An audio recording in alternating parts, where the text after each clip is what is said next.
Warga bantaran Sungai Ciliwung kini belum kebanjiran hasil dari program realisasi Sungai Ciliwung yang rampung September lalu sedikit demi sedikit mulai dirasakan masyarakat sekitar. Hujan sejak dini hari yang melanda ibu kota sampai dengan pagi tadi membawa volume air ke Jakarta dengan ketinggian air di Sungai Ciliwung mencapai 9 meter. Diperkirakan volume air hujan di ibu kota akan bertambah setelah mendapatkan kiriman air hujan dari Bogor. Kendati debit air tinggi, warga bantaran Sungai Ciliwung belum merasakan banjir yang berarti. Air sungai yang meluap pun hanya setinggi 20 hingga 30 cm pada rumah yang berada di paling bawah dekat bantaran sungai. Sebelumnya, pemirsa, banjir bisa mencapai 150 cm pada jalan raya di atas sungai. Warga Kampung Pulau yang tadinya masih berada di bantaran Sungai Ciliwung kini sudah menempati rumah baru di Rusunawa yang bebas banjir. Melihat contoh Kampung Pulau, warga Kampung Bukit Duri yang sampai saat ini masih tinggal di pinggir kali mengaku tidak sabar untuk turut pindah.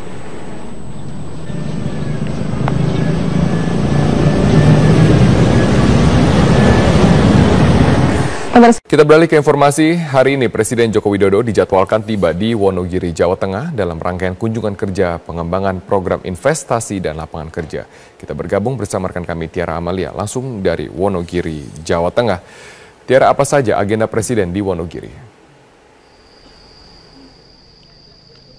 Ya, Robert, RI 1 Presiden Joko Widodo hari ini dijadwalkan meresmikan pendirian pabrik garmen asal Korea yakni PT Nesia Pan Pacific Clothing di Desa Kelorjo, Kecamatan Ngadirojo, Wonogiri, Jawa Tengah. Presiden beserta rombongan dijadwalkan akan tiba pada pukul 2:30 nanti. Dalam kunjungan kerja ini, Jokowi juga akan menekan Memorandum of Understanding atau MOU tentang penyerapan tenaga kerja dengan beberapa perusahaan. Selanjutnya, Jokowi nanti juga akan menandatangani prasasti pendirian pabrik garmen PT Nesia Pan Pacific Clothing. Kunjungan kerja ini merupakan salah satu peluncuran program investasi padat karya menciptakan lapangan kerja tahap 3. Program ini ditujukan untuk membuka lapangan kerja dengan menarik investasi ke Indonesia. Dengan begitu, program kerja ini akan menekan angka pengangguran karena pabrik-pabrik ini nantinya akan menyerap ratusan ribu tenaga kerja. Yang memang saat ini semua pabrik baru ada berlokasi di 2 provinsi yakni Jawa Barat dan Jawa Tengah yang memang merupakan baru tahap awal. PT Nesia Pan Pacific Clothing ini merupakan pabrik investor asing asal Korea. Pabrik garmen ini merupakan salah satu dari 16 pabrik yang akan dibangun sepanjang tahun ini hingga Desember 2016 nanti yang akan merekrut hingga 200.000 tenaga kerja. Dan dari rilis yang kami terima, Presiden Joko Widodo selain didampingi Ibu Negara Iriana Joko Widodo, nanti juga turut serta Menteri Perindustrian Saleh Husin, Menristek Dikti M. Nasir, Kepala BKPM Franky Sibarani, dan Kepala Staf Kepresidenan Teten Masduki. Robert. Baik, terima kasih Tiara Amalia atas informasi Anda langsung dari Wonogiri, Jawa Tengah. Pemirsa, Jessica Wongso, teman sekaligus saksi dalam kasus tewasnya Wayan Mirna Salihin diperiksa penyidik Polda Metro Jaya selama hampir 7 jam. Jessica selesai menjalani pemeriksaan pukul 19.40 waktu Indonesia Barat. Didampingi kuasa hukumnya, Jessica menemui wartawan sesaat setelah diperiksa penyidik Polda Metro Jaya. Menurut Jessica, pertanyaan penyidik sama seperti sebelumnya, tetapi lebih detail.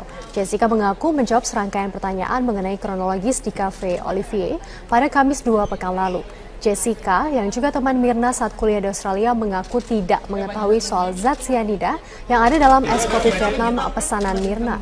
Jessica juga mengaku tidak mencicipi kopi tersebut karena dirinya rentan sakit mah dan kopi Vietnam tersebut merupakan jenis kopi yang cukup kuat. Terkait agenda pemanggilan selanjutnya, Jessica mengatakan tidak tahu. Mirna meninggal sesaat setelah meminum es kopi Vietnam di Cafe Olivier Grand Indonesia. Saat kejadian, Jessica datang dan memesan minuman untuk Mirna dan Hani terlebih dahulu. Itu cuma menyempurnakan BAP yang kemarin ya. Tidak ada pertanyaan baru. Ditanya yang lebih detail aja gitu. Yang disempurnakan pertanyaan poinnya apa itu? Seperti yang di BAP aja ya kronologinya. Memang kronologinya seperti apa sih?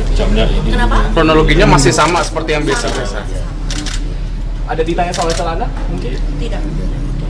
Tapi soal yang celana dibuang itu kamu emang... Oh, saya tidak bisa komen itu. Kalau polisi tidak tanya, saya tidak bisa.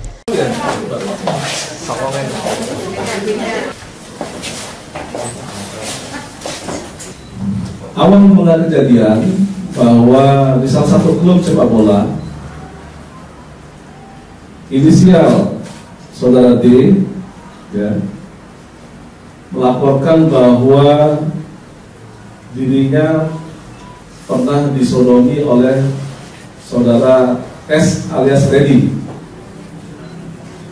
TKP-nya yaitu di salah satu rumah di daerah Sidobatani Ngeplak, Sleman. Modus operandi atau cara yang bersangkutan tersangka ini melakukan suatu tindak pidana tersebut adalah dengan pendekatan tentunya, kemudian memanggil calon korban tersebut ke rumahnya, dan setelah akrab yang bersangkutan tersangka ini seperti di depan rekan-rekan adalah menyiapkan minuman yang dioplos antara minuman berenergi, salah satu minuman berenergi, kemudian minuman keras, diberikan kepada calon korbannya, yaitu anak-anak berusia paling tua 16 tahun, paling bawah adalah sekitar 10 tahun. Langsung aja, pernah dapat. Maksudnya ada orangnya. Pada saat kejadian kamu di rumah itu sendiri. Anda menyaksikan News Update pukul 17 waktu Indonesia Barat bersama saya Ani Rahmi. Gubernur DKI Jakarta Basuki Cahayapurnama geram dengan oknum PNS senior yang membuli PNS junior di Pemprov DKI Jakarta. Kasus bullying ini didengar Ahok melalui laporan adanya PNS senior yang melarang PNS junior untuk menggunakan bus jemputan. Bukan dihilangin, nah. Sekarang kita tanya sama PNS ya. Ini namanya ngelunjak, saya bilang. Ini namanya betul-betul ngelunjak. Kita kasih bus, pagi-pagi datang. Tanya sama PNS muda, bisa naik nggak? Dibully loh di dalam bus. Sama yang udah duduk, merasa kursi punya dia. Jadi kalau PNS muda dibully, ini pertama. Terus kedua, ada iuran bulanan lagi. 75.000 besok 1.000. Ini brengsek kan luar biasa nih, ada iuran bulanan. Yang menarik iuran siapa Pak? Iya, saya ada grupnya, ada kayak gengnya nih. Udah kayak ada gengnya, kayak membership. Yang muda-muda nggak bisa naik, dibully karena ini punya si A, si B kursinya. Terus kalau ada yang penumpang biasa, numpang naik boleh nggak? Boleh, dipungutin duit. Dua-duanya dari sini, Mas? Ya saya kan taruh mata-mata banyak. Pak, itu iurannya buat sopir. PNS, sopir digaji kok, makanya dia ada permainan. Terus tarik lagi dari penumpang, nah, itu udah dosanya. Dosa apa lagi? Pemirsa, penyidikan kasus dugaan korupsi pendirian Bank Banten terus dilakukan oleh KPK. Dan untuk kedua kalinya Gubernur Banten Rano Karno diperiksa sebagai saksi dalam kasus itu. Kita akan mengetahui bagaimana perkembangan terkini dari KPK bersama reporter Yul Yanawan dan juru kamera Bobby Tobing langsung dari gedung KPK Jakarta. Ya Yul, bagaimana perkembangan terbaru dari kasus dugaan korupsi pendirian Bank Banten? Iya Doni, untuk hari ini memang KPK menjadwalkan dari pemanggilan Gubernur Banten Rano Karno yang tadi pagi sudah datang pada pukul 9.30 di KPK. Adapun Rano Karno bersama dengan saksi lainnya yakni Muhammad Yanuar diperiksa sebagai saksi untuk tersangka Riki Tampi Nongkol yakni dirut dari PT Banten Global Development atas TPK suap pengesahan dari APBD Pemprov Banten dalam pembangunan Bank Daerah Banten. Dan pemeriksaan ini adalah merupakan pemeriksaan yang kedua untuk Rano Karno, dan perkembangan dari penyidikan kasus ini memang KPK masih memeriksa beberapa saksi terkait dari para tersangka yang sebelumnya KPK juga telah menetapkan 3 tersangka dalam kasus ini, diantaranya adalah anggota DPRD Banten dari fraksi PDIP yakni Tri Satya, kemudian ada wakil ketua DPRD Banten dari fraksi Golkar SM Hartono, dan ketiga adalah tadi yang saya sebutkan adalah dirut dari PT Global Development yakni Riki Tampi Nongkol. Dan memang untuk pemeriksaan dan juga penyidikan atas kasus ini dan perkembangannya KPK masih terus menelusuri keterangan dari saksi-saksi. Doni. Ya Yul, lalu apa saja keterangan yang disampaikan oleh Rano Karno saat selesai menjalani pemeriksaan sebagai saksi di KPK? Ya Doni, dalam pemeriksaan berjalan selama 2 jam tadi siang memang Rano Karno usai dari pemeriksaan penyidik tidak menyampaikan substansi materi dari pemeriksaan tersebut. Namun memang kalau misalnya kita review dari pemeriksaan Rano Karno yang pertama pada 7 Januari lalu, memang Rano Karno menyatakan bahwa ada anggota DPRD meminta uang sebesar 10 miliar rupiah kepada Ricky Tampinongkol. Dan memang meskipun Rano Karno tidak memberikan keterangan kepada awak media terkait dengan substansi dari isi dari pemeriksaan yang diikutinya hari ini bersama dengan penyidik, memang kami juga masih memantau bahwa dari pemeriksaan saksi-saksi yang dikembangkan dalam kasus ini, tentunya dari penyidik KPK juga akan menelusuri bukti-bukti dan juga keterangan dari saksi untuk memperkuat kemudian berkas-berkas untuk para tersangka dalam kasus TPK pengesahan dari suap dana APBD Banten untuk pembangunan Bank Banten 2016. Doni. Ya Yuil, ini kan pemeriksaan yang kedua kalinya untuk Rano Karno sebagai Gubernur Banten. Yang kalau nanti jadi Bank Banten itu berdiri, Gubernur adalah atasan langsung dari Direktur Utama Bank Banten sendiri. Apakah ada kemungkinan Rano Karno akan diperiksa kembali dan berubah statusnya, mungkin menjadi tersangka bersamaan dengan status yang dikenakan kepada Ricky Tampinongkol? Iya, Doni, tentunya dalam kasus ini KPK Khidmah dan kopi Vietnam tersebut merupakan jenis kopi yang cukup kuat. Terkait agenda pemanggilan selanjutnya, Jessica mengatakan tidak tahu. Mirna meninggal sesaat setelah meminum es kopi Vietnam di Cafe Olivier Grand Indonesia. Saat kejadian, Jessica datang dan memesan minuman untuk Mirna dan Hani terlebih dahulu. Itu cuma menyempurnakan BAP yang kemarin ya. Tidak ada pertanyaan baru. Ditanya yang lebih detail aja gitu. Yang disempurnakan pertanyaan poinnya apa itu? Banyak satu seperti yang di BAP aja ya kronologinya. Memang kronologinya seperti apa sih? Kenapa? Kronologinya masih sama seperti yang biasa-biasa. Ada ditanya soal celana? Mungkin? Tidak. Tapi soal yang celana dibuang itu kamu emang... Oh, saya tidak bisa komen itu. Kalau polisi tidak tanya, saya tidak bisa.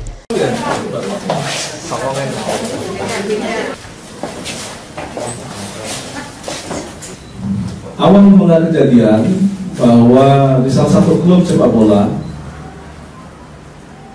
inisial saudara D ya, melaporkan bahwa dirinya pernah disodomi oleh saudara S alias Reddy. TKP-nya yaitu di salah satu rumah di daerah Sidobatani Ngemplak, Sleman. Modus operandi atau cara yang bersangkutan tersangka ini melakukan suatu tindak pidana tersebut adalah dengan pendekatan tentunya, kemudian memanggil calon korban tersebut ke rumahnya, dan setelah akrab yang bersangkutan tersangka ini seperti di depan rekan-rekan adalah menyiapkan minuman yang dioplos antara minuman berenergi, salah satu minuman berenergi, kemudian minuman keras, diberikan kepada calon korbannya, yaitu anak-anak berusia paling tua 16 tahun, paling bawah adalah sekitar 10 tahun. Satu remaja, pernah aku dapat. Maksudnya ada orangnya. Pada saat kejadian kamu di rumah itu sendiri. Anda menyaksikan News Update pukul 17 waktu Indonesia Barat bersama saya Ani Rahmi. Gubernur DKI Jakarta Basuki Cahayapurnama geram dengan oknum PNS senior yang membuli PNS junior di Pemprov DKI Jakarta. Kasus bullying ini didengar Ahok melalui laporan adanya PNS senior yang melarang PNS junior untuk menggunakan bus jemputan. Bukan dihilangin, nah. Sekarang kita tanya sama PNS ya. Ini namanya ngelunjak, saya ulang. Ini namanya betul-betul ngelunjak. Kita kasih bus, pagi-pagi datang. Tanya sama PNS muda, bisa naik nggak? Dibully loh di dalam bus. Sama yang udah duduk, merasa kursi punya dia. Jadi kalau PNS muda dibully, ini pertama. Terus kedua, ada iuran bulanan lagi. 75.000 besok 1.000. Ini brengsek kan luar biasa nih, ada iuran bulanan. Yang menarik iuran siapa Pak? Iya, saya ada grupnya, ada kayak gengnya nih. Udah kayak ada gengnya, kayak membership. Yang muda-muda nggak bisa naik, dibully karena ini punya si A, si B kursinya. Terus kalau ada yang penumpang biasa, numpang naik boleh nggak? Boleh, dipungutin duit. Warga bantaran Sungai Ciliwung kini belum kebanjiran hasil dari program realisasi Sungai Ciliwung yang rampung September lalu sedikit demi sedikit mulai dirasakan masyarakat sekitar. Hujan sejak dini hari yang melanda ibu kota sampai dengan pagi tadi membawa volume air ke Jakarta dengan ketinggian air di Sungai Ciliwung mencapai 9 meter. Diperkirakan volume air hujan di ibu kota akan bertambah setelah mendapatkan kiriman air hujan dari Bogor. Kendati debit air tinggi, warga bantaran Sungai Ciliwung belum merasakan banjir yang berarti. Air sungai yang meluap pun hanya setinggi 20 hingga 30 cm pada rumah yang berada di paling bawah dekat bantaran sungai. Sebelumnya, pemirsa, banjir bisa mencapai 150 cm pada jalan raya di atas sungai. Warga Kampung Pulau yang tadinya masih berada di bantaran Sungai Ciliwung kini sudah menempati rumah baru di Rusunawa yang bebas banjir.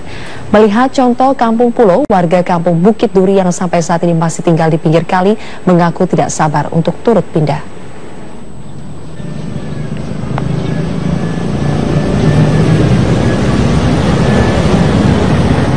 Kita beralih ke informasi. Hari ini Presiden Joko Widodo dijadwalkan tiba di Wonogiri, Jawa Tengah dalam rangkaian kunjungan kerja pengembangan program investasi dan lapangan kerja.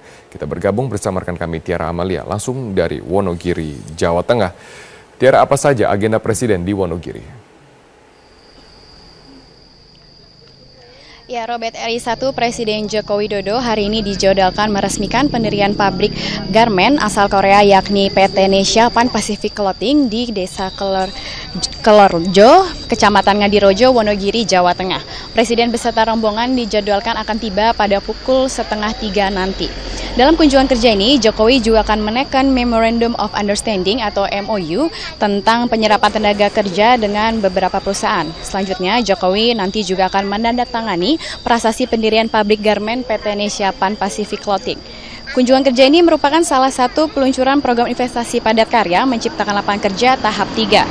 Program ini ditujukan untuk membuka lapangan kerja dengan menarik investasi ke Indonesia. Dengan begitu, program kerja ini akan menekan angka pengangguran karena pabrik-pabrik ini nantinya akan menyerap ratusan ribu tenaga kerja. Yang memang saat ini semua pabrik baru ada berlokasi di 2 provinsi yakni Jawa Barat dan Jawa Tengah yang memang merupakan baru tahap awal. PT Nesha Pan Pacific Clothing ini merupakan pabrik investor asing asal Korea. Pabrik garmen ini merupakan salah satu dari 16 pabrik yang akan dibangun sepanjang tahun ini hingga Desember 2016 nanti yang akan merekrut hingga 200.000 tenaga kerja. Dan dari rilis yang kami terima, Presiden Joko Widodo selain didampingi Ibu Negara Iriana Joko Widodo, nanti juga turut serta Menteri Perindustrian Saleh Husin, Menristek Dikti M. Nasir, Kepala BKPM Franky Sibarani, dan Kepala Staf Kepresidenan Teten Masduki. Robert. Baik, terima kasih Tiara Amalia atas informasi Anda langsung dari Wonogiri, Jawa Tengah. Pemirsa, Jessica Wongso, teman sekaligus saksi dalam kasus tewasnya Wayan Mirna Salihin diperiksa penyidik Polda Metro Jaya selama hampir 7 jam. Jessica selesai menjalani pemeriksaan pukul 19.40 waktu Indonesia Barat. Didampingi kuasa hukumnya, Jessica menemui wartawan sesaat setelah diperiksa penyidik Polda Metro Jaya. Menurut Jessica, pertanyaan penyidik sama seperti sebelumnya, tetapi lebih detail. Jessica mengaku menjawab serangkaian pertanyaan mengenai kronologis di Cafe Olivier pada Kamis 2 pekan lalu. Jessica, yang juga teman Mirna saat kuliah di Australia, mengaku tidak mengetahui soal zat cyanida yang ada dalam es kopi Vietnam pesanan Mirna. Jessica juga mengaku tidak mencicipi kopi tersebut karena dirinya rentan sakit. Ya, saya kan taruh mata-mata banyak. PNS, sopir digaji kok, makanya dia ada permainan. Terus tarik lagi dari penumpang. Nah, itu udah dosanya. Dosa apa lagi? Pemirsa, penyidikan kasus dugaan korupsi pendirian Bank Banten terus dilakukan oleh KPK. Dan untuk kedua kalinya, Gubernur Banten Rano Karno diperiksa sebagai saksi dalam kasus itu. Kita akan mengetahui bagaimana perkembangan terkini dari KPK bersama reporter Yul Yanawan dan juru kamera Bobby Tobing langsung dari Gedung KPK Jakarta. Ya, Yul, bagaimana perkembangan terbaru dari kasus dugaan korupsi pendirian Bank Banten? Iya, Doni, untuk hari ini memang KPK menjadwalkan dari pemanggilan Gubernur Banten Rano Karno yang tadi pagi sudah datang pada pukul 9.30 di KPK. Adapun Rano Karno bersama dengan saksi lainnya yakni Muhammad Yanuar diperiksa sebagai saksi untuk tersangka Riki Tampi Nongkol yakni dirut dari PT Banten Global Development atas TPK suap pengesahan dari APBD Pemprov Banten dalam pembangunan Bank Daerah Banten. Dan pemeriksaan ini adalah merupakan pemeriksaan yang kedua untuk Rano Karno dan perkembangan dari penyidikan kasus ini memang KPK masih memeriksa beberapa saksi terkait dari para tersangka yang sebelumnya KPK juga telah menetapkan 3 tersangka dalam kasus ini, diantaranya adalah anggota DPRD Banten dari fraksi PDIP yakni Tri Satya, kemudian ada wakil ketua DPRD Banten dari fraksi Golkar SM Hartono, dan ketiga adalah tadi yang saya sebutkan adalah dirut dari PT Global Development yakni Riki Tampi Nongkol. Dan memang untuk pemeriksaan dan juga penyidikan atas kasus ini dan perkembangannya KPK masih terus menelusuri keterangan dari saksi-saksi. Doni. Ya, Yui, lalu apa saja keterangan yang disampaikan oleh Rano Karno saat